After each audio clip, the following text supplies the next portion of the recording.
Hello everyone, I'm Mr. Williams, and welcome to my Opera Corner.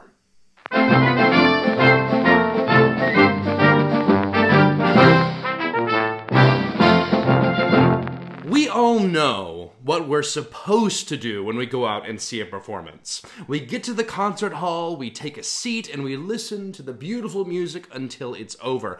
Then we're allowed to applaud to celebrate a job well done. But not every concert goes the way it's supposed to. In fact, some go horribly, horribly wrong.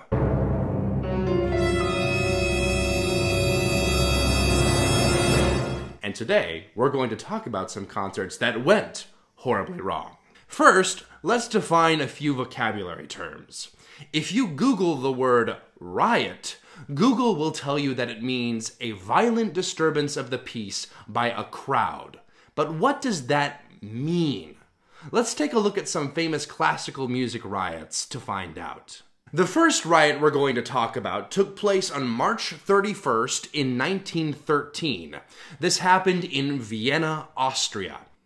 The concert was a collection of pieces of music by the Second Viennese School, a group of composers that were fighting against traditional music at the time.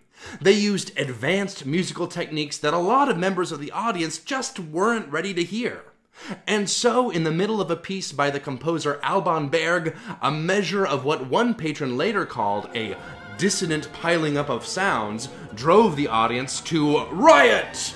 Audience members started punching each other, the crowd started booing, and the police even had to be called. In a trial afterwards, one patron said the first punch thrown that evening was the most beautiful sound of the entire night.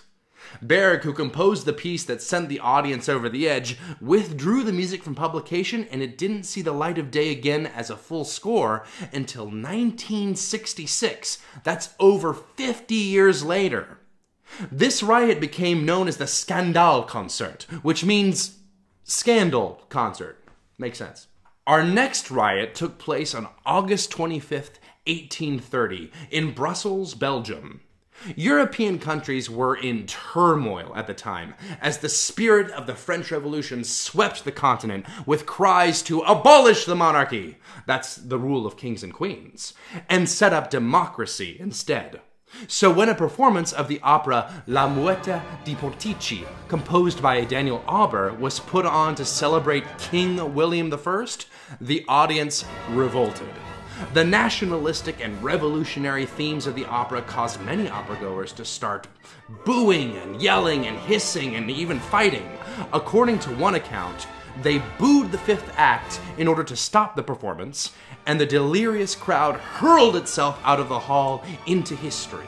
Welcomed by the other crowd which waited outside, it joined in the demonstrations which loosed the revolution of 1830. That's right, the audience rushed outside and provided just the right spark for a full-scale revolution. And now we're on to our third and final riot. And this one's probably the most famous, not just because it happened on my birthday, May 29th. In 1913, at the Théâtre des Champs-Élysées in Paris, a brand new ballet, which is a dramatic story told through music and dance, was premiering, only 2 months after Skandalkoncert. The music was by Igor Stravinsky, and the choreography was by the dancer Vaslav Nijinsky. The ballet was called The Rite of Spring. The story was super edgy, the dancing was super edgy, and the music was super edgy.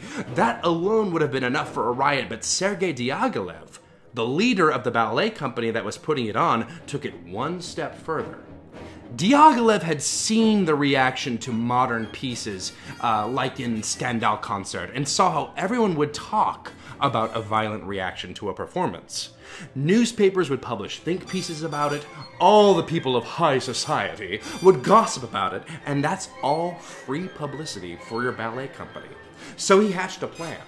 He invited critics and important people from all over Paris who he knew would hate the ballet. And he made sure they were mixed in among people who he knew would love it. Then he just sat back and watched the fireworks. The first ballet of the evening went off without a hitch. But when the Rite of Spring began, things began to get a little bit ugly. During the introduction, some murmurings began, people talking amongst themselves. Whoa, what is this? What is that? I don't know. Then the dancers came out, and there were some boos. Some people laughed at the unusual choreography and the strange music. And then two major factions, those who loved modern music and those who hated it, started fighting with each other. They started yelling so loudly they began to drown out the music. Eventually, they turned their attention to the orchestra, throwing things at the musicians as they continued to play on. By the end of the night, at least 40 people had to be kicked out of the theater, and boos, hisses, and some cheers would continue for the rest of the ballet's run. Some critics loved the piece, and some hated it, with one person calling it a laborious and puerile barbarity. But for most critics, they just couldn't tell what was going on. So the next time you're listening to an opera, a ballet, or a concert, just remember to stay quiet and pay attention, or you might just start a riot. Riot! Boo! Boo!